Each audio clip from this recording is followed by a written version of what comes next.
মেলা দিন যাবত বিয়ে তো আর দিতে পারছে না।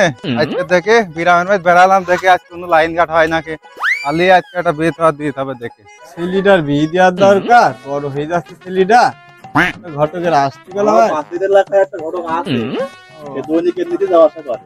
সেই ঘটকেরই ফোন যাওয়ার সময় হয়ে গেছে প্রায়। আমি সেই ঘটকেরই ফোন দিয়েছি। ওই ঘটক ঘটক ঘটক ঘটক বাবু, দাঁড়াও দাঁড়াও দাঁড়াও দাঁড়াও দাঁড়াও, ফোন আমি দিই, দাঁড়াও বাবু। পিছন থেকে ভাই ভাবে এই ভাই পিছন থেকে ডাকে, ডাকলে হয়। আইসো বাবু, আইসো আইসো, তোমার জন্য আমি বসেছিলাম। তুমি মেলাদিন বাস এই যে আজ এরকম পারে পিছন থেকে ডাকতে পারে, হয় একটু হাত ভাঙি দিয়েছি না। বসো বসো। ও তো ঠিকই ভাই হোক না, আমি কখন তো তোমার ডাকি যাচ্ছি। হ্যাঁ ওই কোলা কি বলো বলো, আমার আবার মেলা কাজ, আবার ওই সামনের গ্রামে যাইতে হবে, ওই গ্রামে একটা বিয়ে দিতে হবে। বসে কথা কই আমরা। বুঝো বসতে হবে। ঠিক আছে তাহলে বসে রিসুদের ব্যাপার এই কোলে বসতে হবে। তুমি যখন ডাকলে তোমার কোলে বসলাম। কি বলতো ছেলেটা তো বিয়ে দরকার, বিয়ে দিবা? দেখি আস ওদের তো আছে এখন ঘটনাটা আমার ডিমান্ড পাইছে। अच्छा যে বিয়েতে তাহলে প্রথমে আমার আগে বক্তব্য দেওয়া লাগবে, 2 টাকা আর অতটা সিগারেট। ठीक है ধরো। হ্যাঁ তো এখন দেখ তো, এখনই দিয়ে দিচ্ছি, রাখো। তাহলে এবার বলো। অফিস না বললে আমি আবার সব কাজ কাম করি না। ছেলেটা বিয়ে দেওয়ার দরকার, তুমি কি কষ্ট করে দেখো দিনি, এটা আমি আসতে। এই তো আছে, তুমি কেরাম মেয়ে নিবা? তোমার ছেলে কেরাম, ছেলেটাও দেখাও, আর কেরাম মেয়ে নিবা এইটুকু বলো। ছেলে হাই ফাই, খুব হাই ফাই, ছেলে মানান দেখতে। কোন একটা মেয়ে দেখো। ছেলে কাজ কাম করে তো? হ্যাঁ ছেলে কাজ কাম ভালোই করে। কাজ কাম না করলে কিন্তু হবে না। ছেলে কাজ এখন আবার আমি ঘটক, কোথায় তো 12 গ্রাম বেড়াইতে হয়, আর আবার তৈরি বানবে না মেয়ের বাপরা। ছেলে একটু দেখো, ছেলের আগে থেকে তারপরে গ্রাম মেয়ে নিবা, শুনতে ছেলের মুখে তো শুনে। বাজান বাজান, এটা আইসো তো। আসছি। এটা আইসো।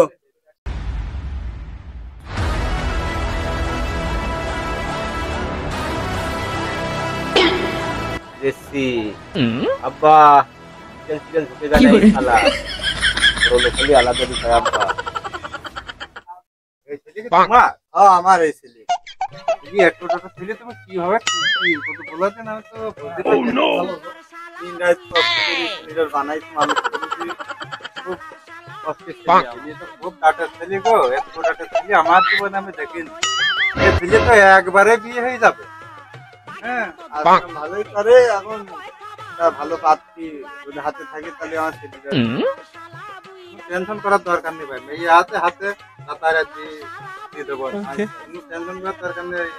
দাও, বলে যে দিলে দাও। বিয়ের বাপ আবার খুব বড় লোক, ভাই ভাই বুঝেছো? খালি একবার দেখতে যাবা, দেখতে গেলে বিয়ে হয়ে যাবে। আচ্ছা আচ্ছা। শোনো ভাই, ছেলে তো দেখলাম মাশাআল্লাহ সুন্দর, এর মেয়ে লাগে কিছু বিবরণ দেই। হ্যাঁ বলো, একটা বিয়ের একটা ব্যাপার স্যাপার বলো তুমি। মেয়ের বাপের 150 বিঘে সম্পত্তি আছে মাঠে। 150 বিঘে? তুই তো ভাবা চাই তো বেশি হয়ে গেল। খালি এই শেষ না তো, আরো 2 তলা বাড়ি আছে, প্রাইভেট কার আছে। বাবা, আবার প্রাইভেট কার? 12-13টা জন সবসময় ওই বাড়ি কাজ করে। 12-13টা জন? হবে না হবে না, তুমি তাহলে আগাই থাকো, এই কথাটা কইয়ে এসে যাও। আরো গোয়াল ভরা গরু, আর কোনো কিছুর অভাব নেই, সব কিছু মেয়ে ভরপুর। আমি তো এরকম পাত্রী খুঁজছি, ছেলেটার বিয়ে ওই জায়গায় দিতে হবে তাহলে। আর ওই মেয়ে দেখতে শুনতে মাশাআল্লাহ খুব সুন্দর, একবার দেখলেই পছন্দ হয়ে যাবে। আচ্ছা আচ্ছা, তাহলে আমি ছেলের সাথে কথা কই দেখি কালকে যাওয়া যায় নাকি। তুমি তাহলে সেই সাথে ভালো করে কথা কও, কথা কয়ে কালকে যেতে পারবেন নাকি? শোনো শুনে তো আমার জানাও।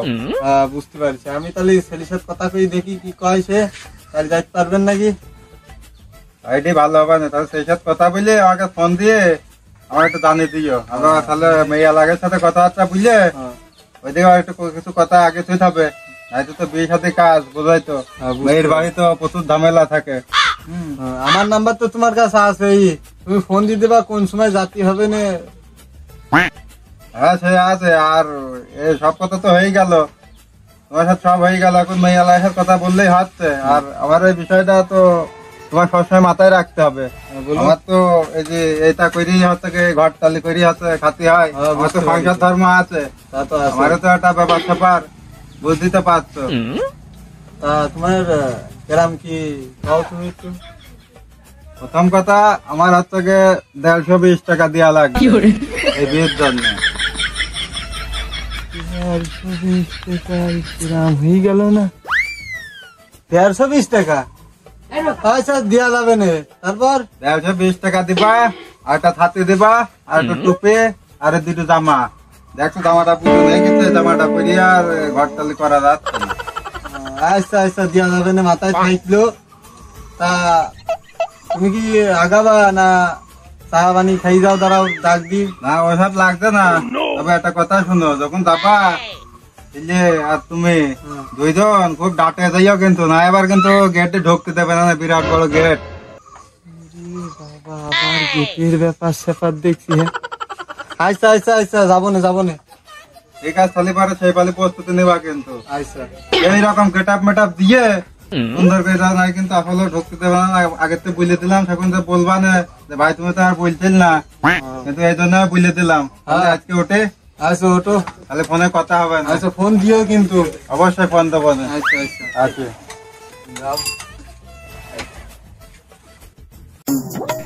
এবারটা আমাদের ব্যবস্থা হবে না, যাই থেকে মেয়ের বাপের একটু পাইল করতে করা যায় না। এইটা দুধ খালি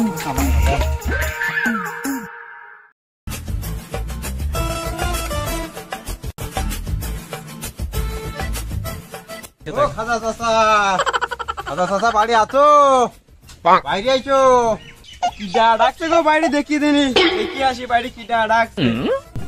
ঘটক সাহেব দেখছি, ভালোই আছো? আছে ওই যে মেয়েটা বিয়ে দেওয়ার কথা কইলে, হ্যাঁ হ্যাঁ কথা কইলাম, কথা। পাত্র একটা পাইছি, হ্যাঁ বিয়েকে দিবা? বিয়ে তো দেবোই, মেয়ের বয়স হয়ে যাচ্ছে, বিয়ে তো দিতে হবেই। পাত্র তো আবার খুব হাই ফাই হয়ে গেছে, পাত্রকের আবার এত 150 বিঘি সম্পত্তি আছে। জমি এটা ছাড়া করা যাচ্ছে না পাত্র। আরো খালি এটাই শেষ না, বিরাট তারা বংশী হলো, খুব হাই ফাই লোক। এখন ঘটনা আছে, বিয়ে যদি দিতে হয় কালকে তারা দেখতে আসতে চাচ্ছে। হ্যাঁ তারা দেখতে আসুক কালকে, দেখতে আসবে তাহলে? হ্যাঁ দেখতে আসুক। আমি তাহলে রাত্রে কনফার্ম করে দিই। রাত্রে তুমি কনফার্ম করে দাও। তাহলে আর একটা বিষয়, ওই যে হ্যাঁ। তারা আবার খুব বংশীয় লোক তো, তাদের এমন ভাব পারবা, তোমাদের কিছু নেই, হ্যাঁ হ্যাঁ আমার তো কিছু নেই। তারা যেন বলতে না পারে খবরটা, ঠিক আছে? না তুমি যেমনি বললো সেমনি হবে। হ্যাঁ, এমন ভাব করবা যেন তোমারও বিরাট বড় লোক তুমি। বিরাট বুঝতে পারলাম। বুঝতে তো? হ্যাঁ সব কিছু মিলে, আর ওই যে আমার ওই যে সে বিষয়টা মনে আছে? তুমি টেনশন করো না বাপ, ওই ওই বিষয় আমি দেখবো না। আচ্ছা ঠিক আছে, তাহলে এই বিষয়টা তুমি মাথায় এই রেখো, বিষয় আমার মাথায় থাকবে না। তাহলে ফাইনাল করে হ্যাঁ, তুমি দিলাম। ফাইনাল করে দাও। আচ্ছা তাহলে আমি গেলাম তাহলে, হ্যাঁ, ঠিক আছে? তাহলে যাও ঘটক সাহেব।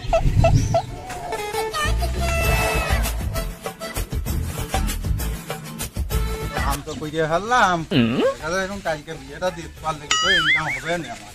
হ্যাঁ, না আর সংসার চলছে না সাদা পানির মধ্যে।